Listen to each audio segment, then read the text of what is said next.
So I always like to start with this slide because I find it pretty inspirational. Like if that cat can ride bacon through space, we can do anything. That's usually way funnier. Anyway, hi.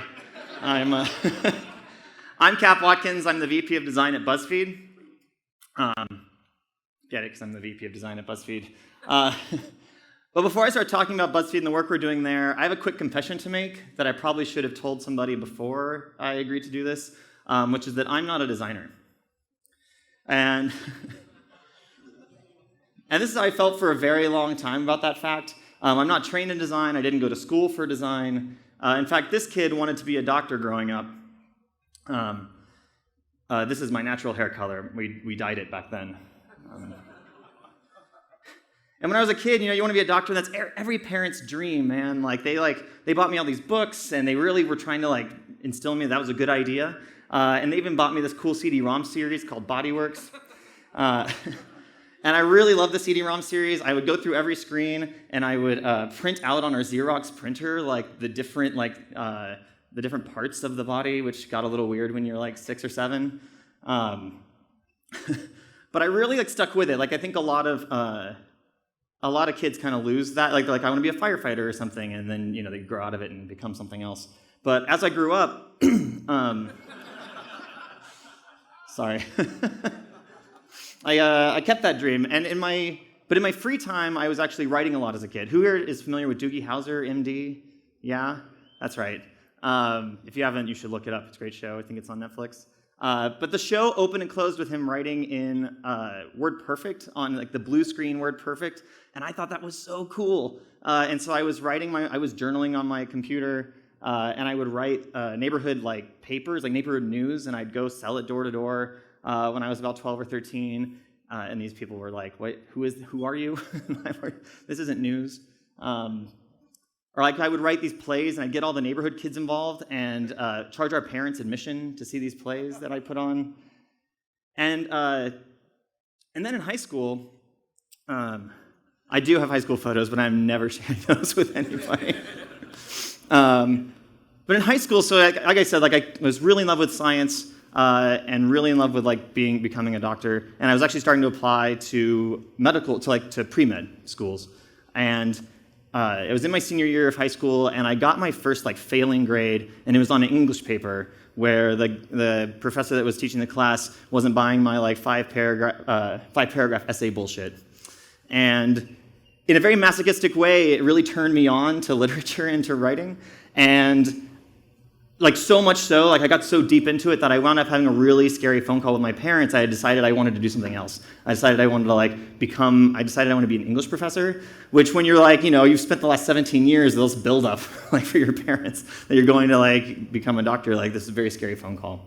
But luckily they were super cool about it, and I wound up going to school for creative writing. And this is a photo of me sending one of my short stories off to a contest I never won. And I really loved writing. It turned out that it was one of my favorite things. I was getting to read all the time and write all the time and really steep myself in that stuff. And so I did the 4-year degree, and afterwards, I have a creative writing degree, and I did what every English major does after school, which is I went and worked at Starbucks. So I'd gotten into grad school, but I couldn't afford to go to grad school. And so I didn't really know what I was doing with my life. What do you do with an English major? This, apparently. And what was funny about this was in the meantime, so I was doing this full time, and in the meantime, I'd always I said, I had a computer from a very early age. I had the internet for a long time.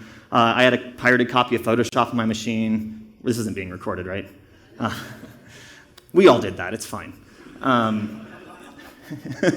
the laughter is uncomfortable. Yes, yeah, yes, I did do that. Sorry, Adobe.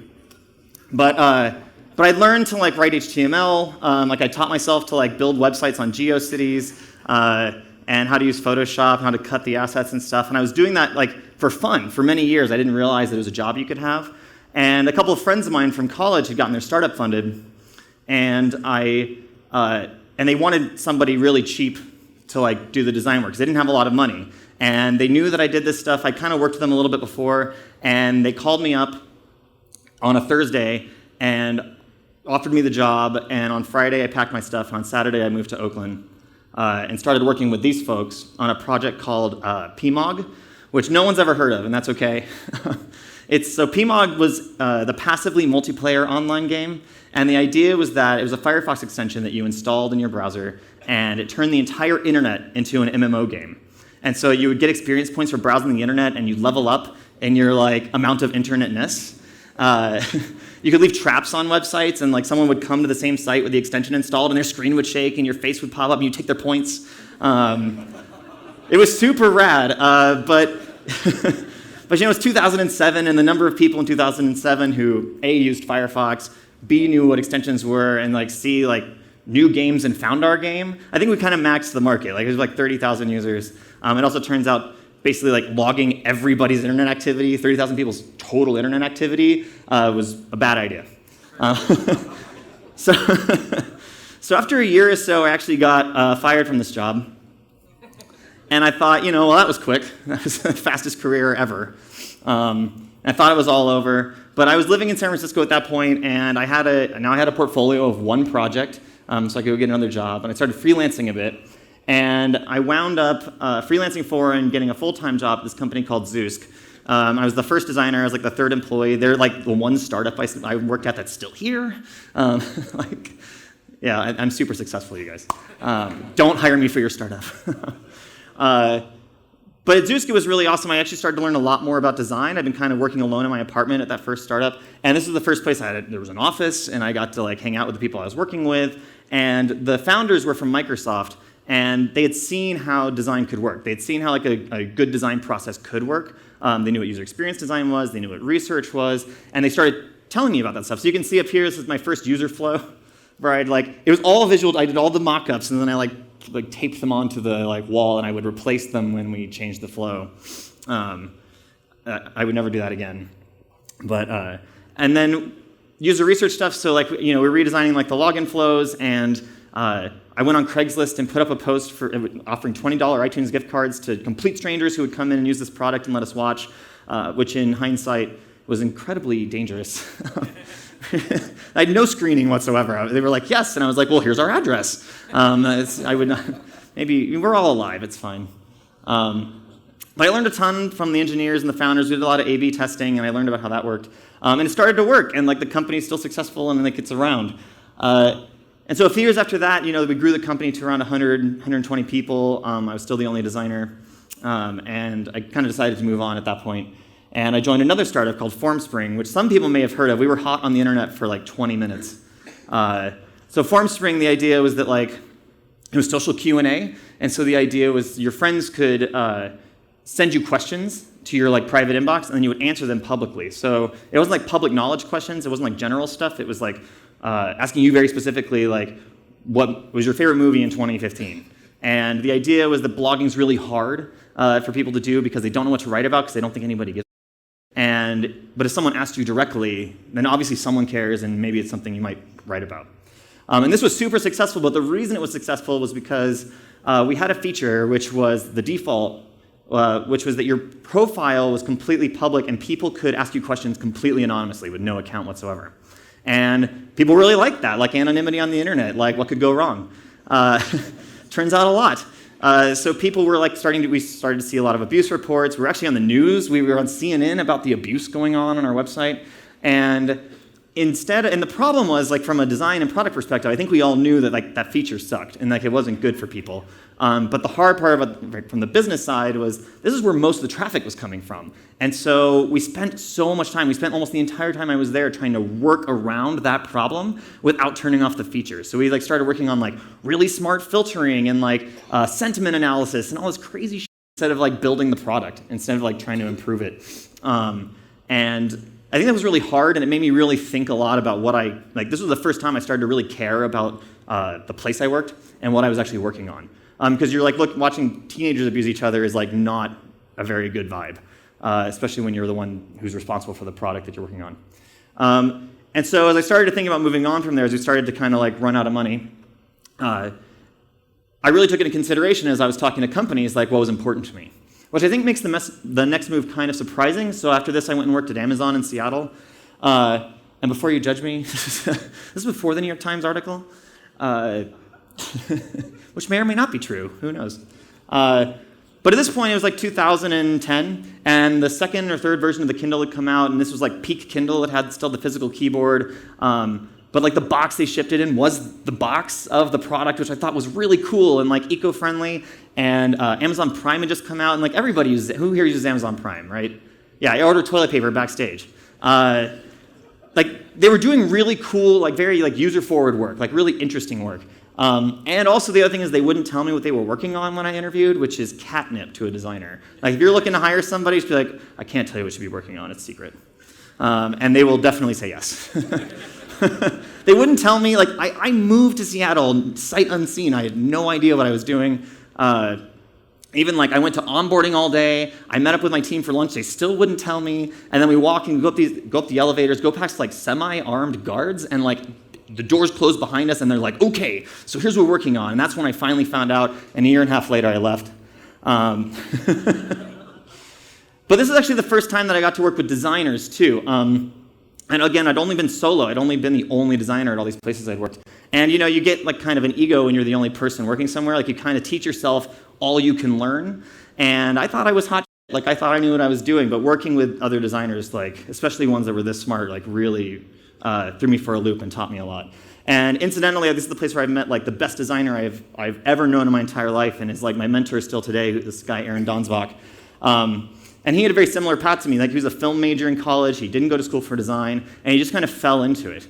And he was super thoughtful, and he taught me to like step away from the work, to not really like hold on to it too tightly. We were working on really hard systems problems where you would start here and you'd build out this whole system, and you'd finally realize up here that like you'd made a mistake and it like collapsed the entire thing, and we'd have to start over.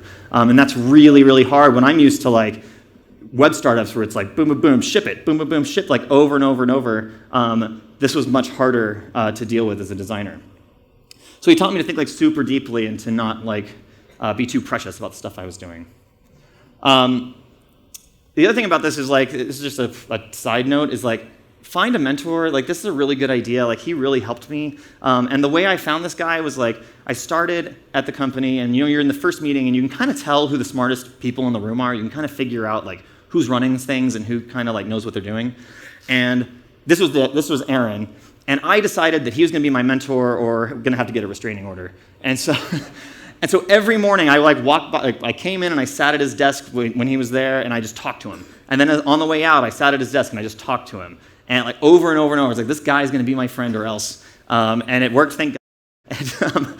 And he didn't tell me to like blow off. And so now like we talk a lot. And even now, today, it's been really great. And it super affected my career. So if you can find this person, like bother the hell out of them until they like you.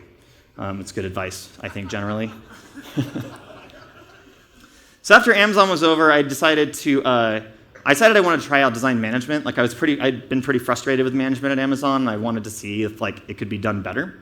And so I took my first management gig at Etsy, where I learned a lot about building teams and building really healthy teams. And this is still like one of my favorite places I've ever worked. Like these folks here is like some of the best designers I think that exist.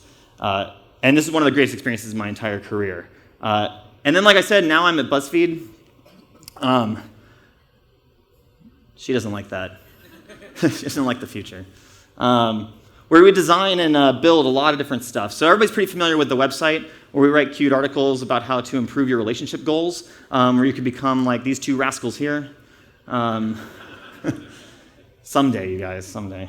We also make apps. So we have the BuzzFeed app, obviously, which has all of our stuff in it. Last year, we launched a news app, which is super cool. We have a huge news team with Pulitzer Prize winners on it. A lot of people don't know that. We have like many, many news gathering offices across the globe. I think we are at like 15 or 16 now. And this is an awesome app. It's like totally handwritten. It's pretty neat. And then a couple months ago, we launched this really awesome video app. It has all of our shows in it. And this is one of our shows called Tasty, which you may have heard of. So Tasty is obviously like a recipe show. This is how you make churro ice cream bowls.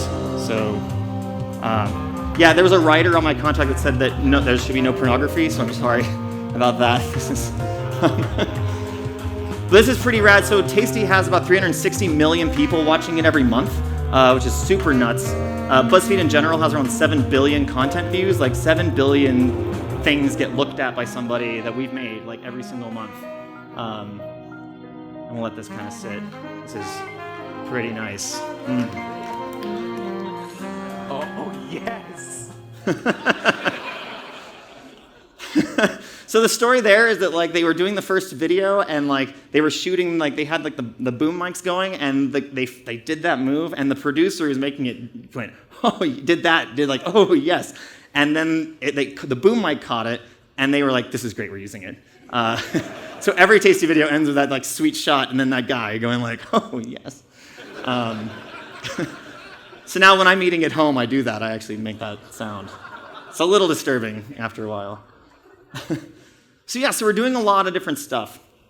And currently I'm responsible for the product, brand, and marketing design teams. And I've actually about 4 months ago, I took on IT globally too, because that makes sense. And what could go wrong? Probably nothing.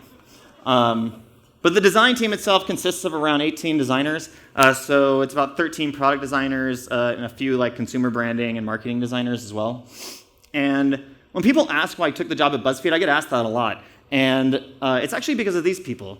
Like they're super like thoughtful and talented, and the last year and a half that I've been there has been a really incredible time to be at BuzzFeed, I think. And not just because of all that stuff we're working on. I think that's super fun and awesome.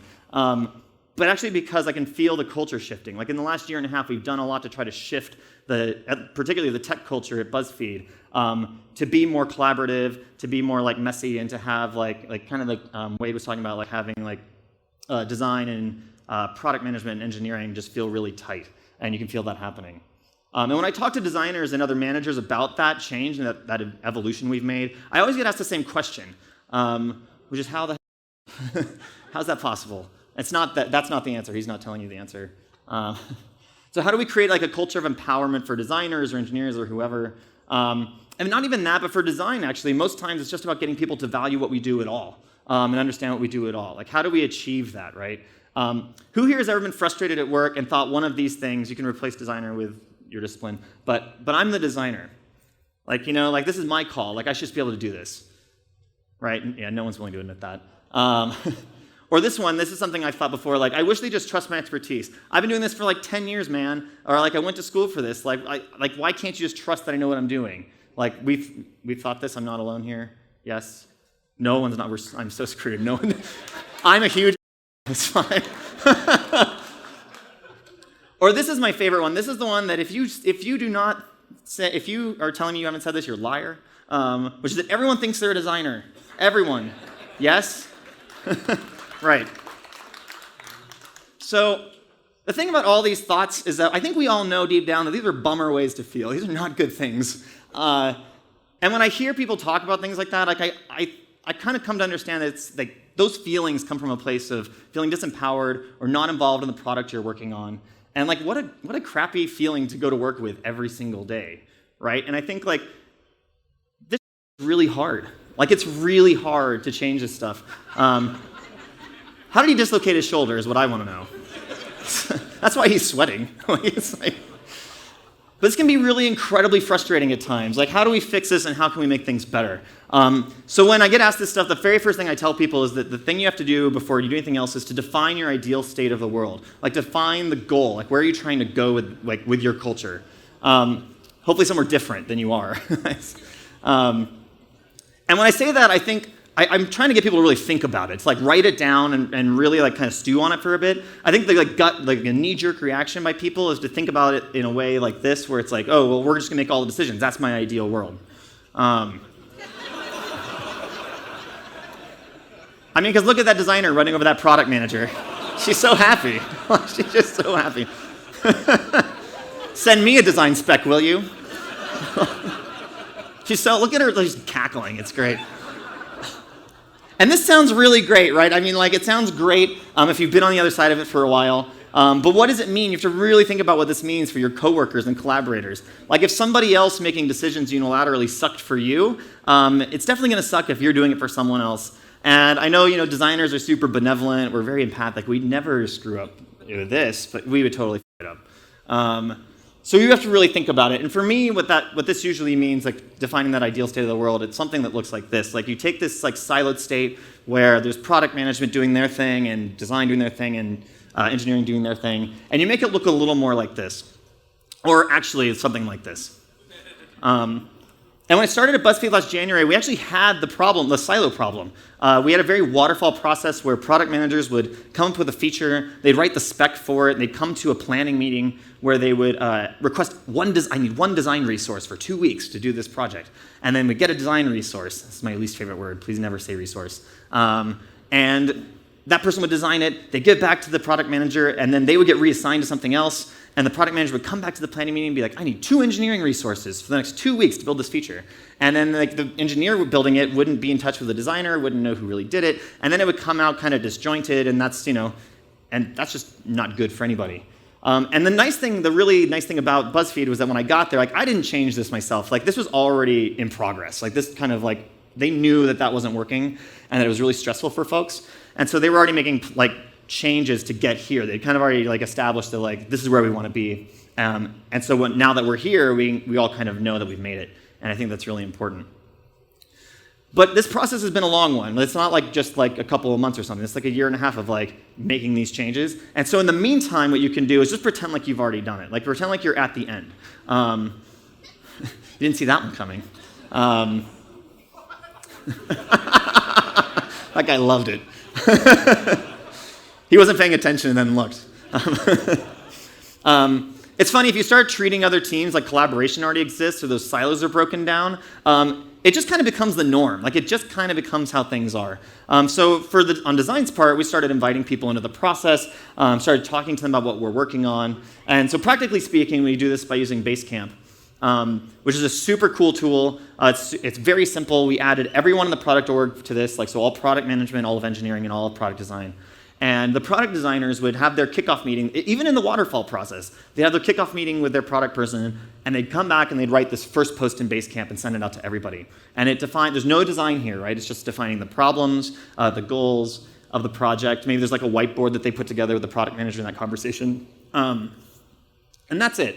And what's cool about this is who's ever had this problem where you have a conversation with somebody you're working with about the thing you're doing, and you're like, okay, got it, great. And you go work on it for a week or 2 weeks or something, and you come back to them, and you realize that you both totally disagreed and misunderstood each other, which sucks. Now you just wasted a week or 2 of work. And so this totally avoids that. So we post this stuff, and it's, again, to everybody, and people can ask questions before we've done any work whatsoever, which is super rad.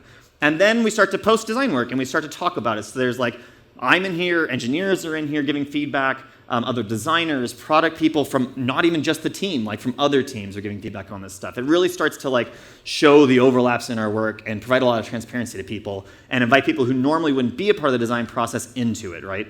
And so that's been really awesome for us and really blurred the lines between product and design. Engineering-wise, I'm a big believer that designers should code, and if you disagree with me, you're wrong, but we can talk about it later. So again, trying to make this stuff more messy, none of the designers at BuzzFeed had been coding at all. They weren't really expected to. They weren't touching production code. A lot of them had never coded in their entire lives. And I thought it was super important. And so we got everybody licenses to Team Treehouse. This is the way we kind of kicked this off. And we gave all the designers a license. And they super latched onto it. They took this and ran with it. And even without me hassling them at all, they started a weekly meetup for themselves called Treehouse Buddies, where they got together and worked through the HTML and CSS modules in Team Treehouse. And it was really magical to watch designers who had previously never written code before, in a couple of months, starting to write production code, starting to touch the thing that they were working on. And that was super empowering. And now they were talking to engineers and working with engineers, and that was really good for everybody.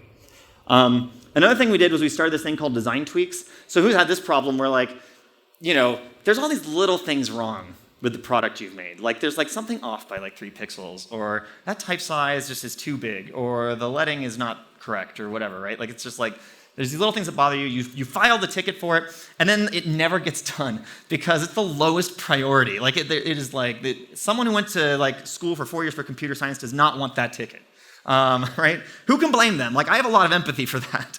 We're the ones, designers, we're the ones who care about that. And so we should be fixing it. And so what we did was, we already had these tickets all in Jira. We wound up going through, finding all of them, and tagging them design tweaks.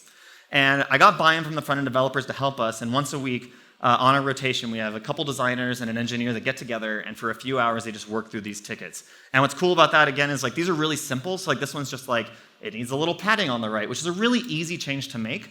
But for someone who's never pushed code before or never touched CSS before, like getting to sit down and do this one little thing and get help with it and then push it into the code base and then a couple weeks later, like see it pushed into production, like is really, really rad. And it's really empowering for them and gives them a little bit of confidence. And so then the last thing we did with engineering was we started the CSS framework called Solid.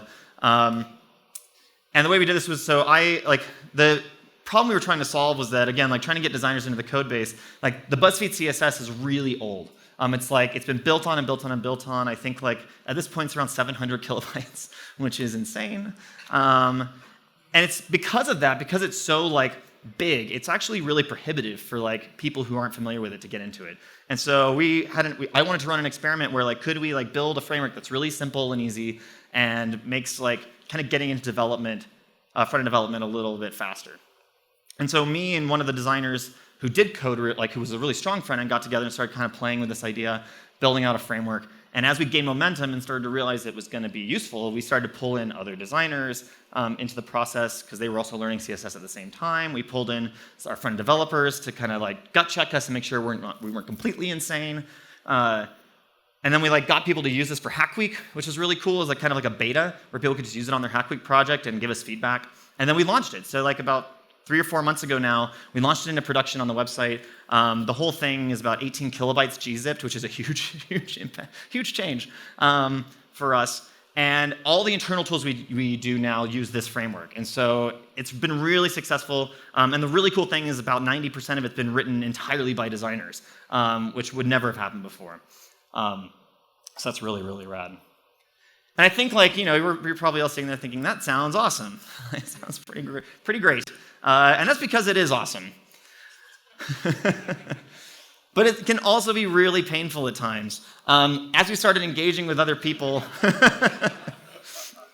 right, and trying to change our process, we're asking others to change the way they work too, right? I've heard more than once from a product person or an engineer, like, if the designers are starting to like be more producty, or if the designers are starting to like write more code, well, what's my job supposed to be? Like, what am I supposed to do? Because change is really hard. It's super difficult for all of us. And I'm not knocking those folks that ask me those questions. I think like I've experienced those feelings personally when things change that I'm not like the arbiter of.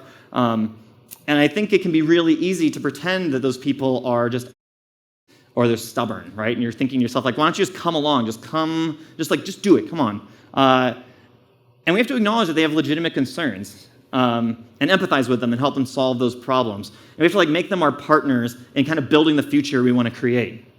We have to so for instance, like the product managers who are worried about the product stuff, I went to them and showed them our roles document, which I had written that had, contributes to the product roadmap as one of the like bullet points. And I was like, look, this is just one bullet point out of a dozen things that this person's responsible for. And you are the domain expert in this thing. Like, you can help this person, your designer, your collaborator, like you can help them level up. You can help them become senior at the thing that you're great at. And then they'll be like way better collaborators with you and they'll understand what you do better.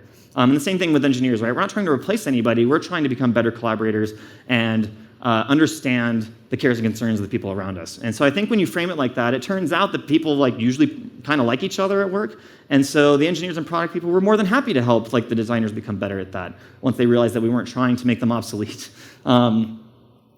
And the other thing about it is like, you can't just make this one way. You can't just ask people to do stuff for you. You actually have to help them in return.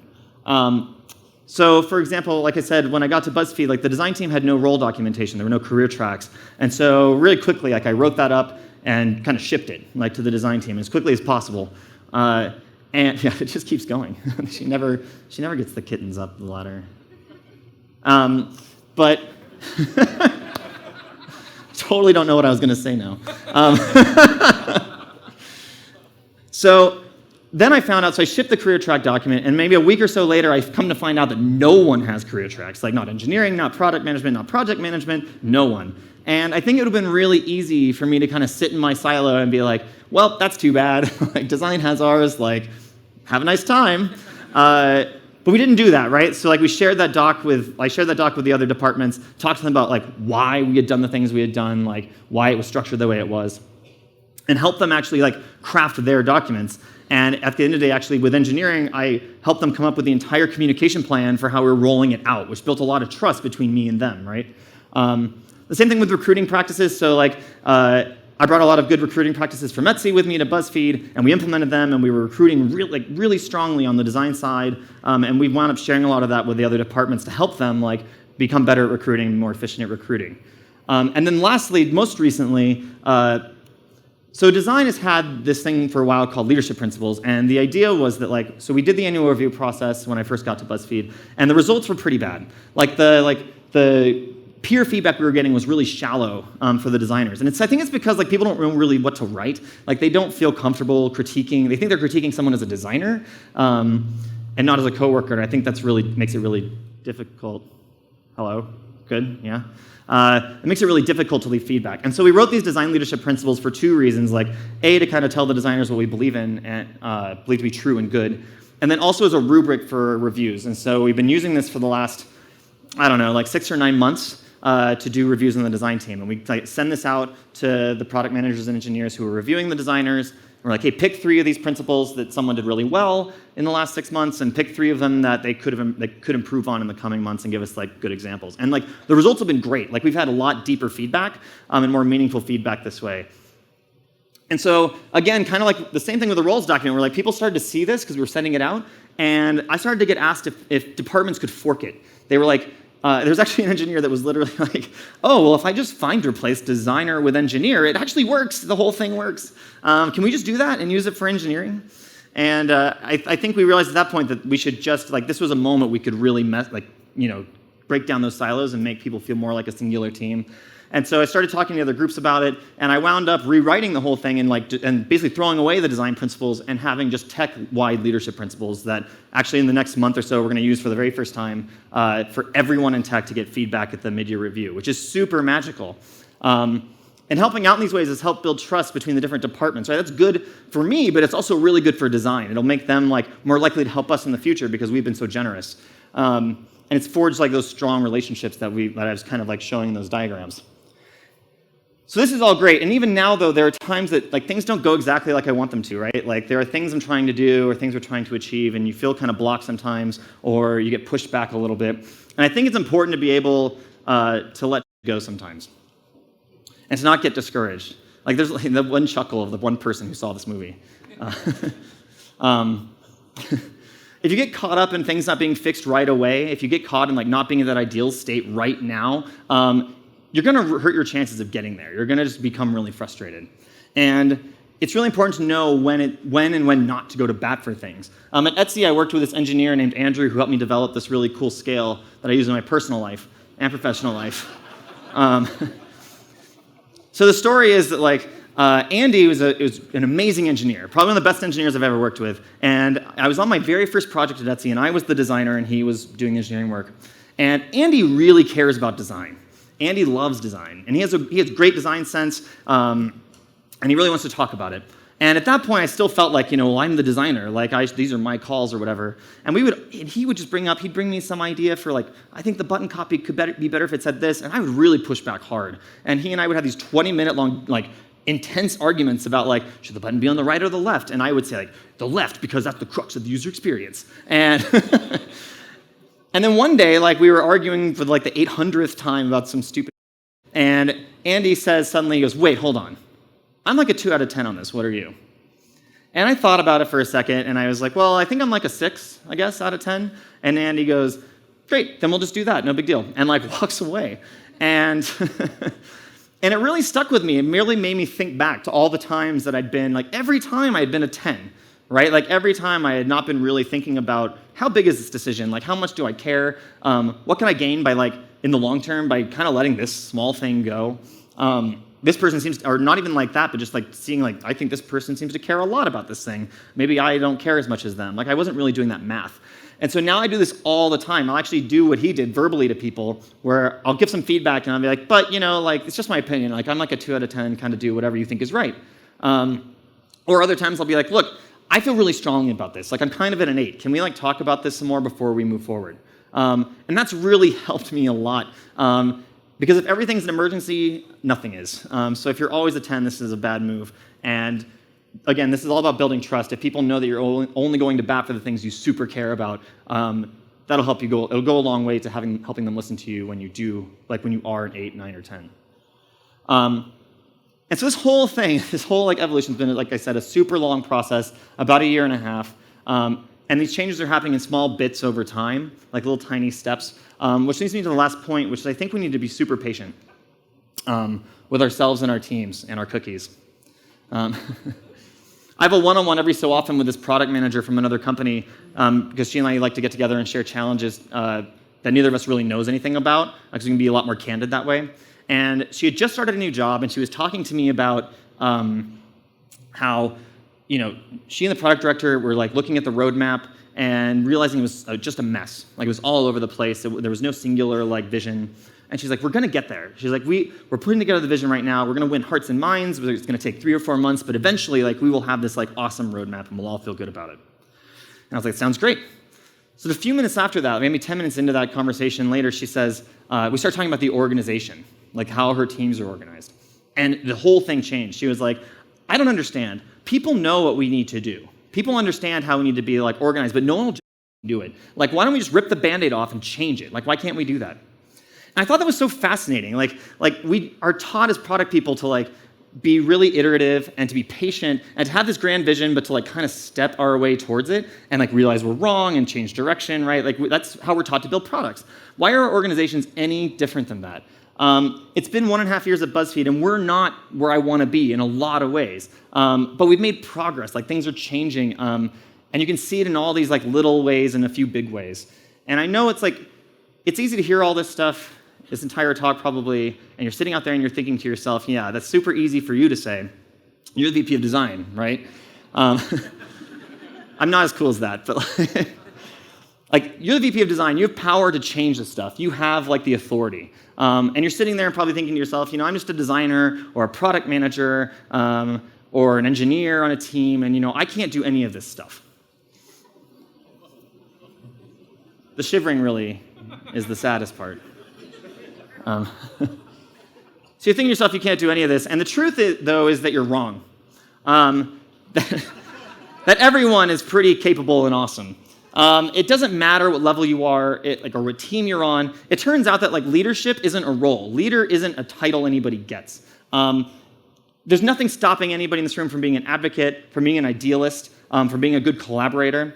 Even if you can't change an entire company or an entire department, create change locally on the team you're on. If you're working with 3 people on a team, make that the most awesome experience possible. Make that team so collaborative that you love going to work every single day.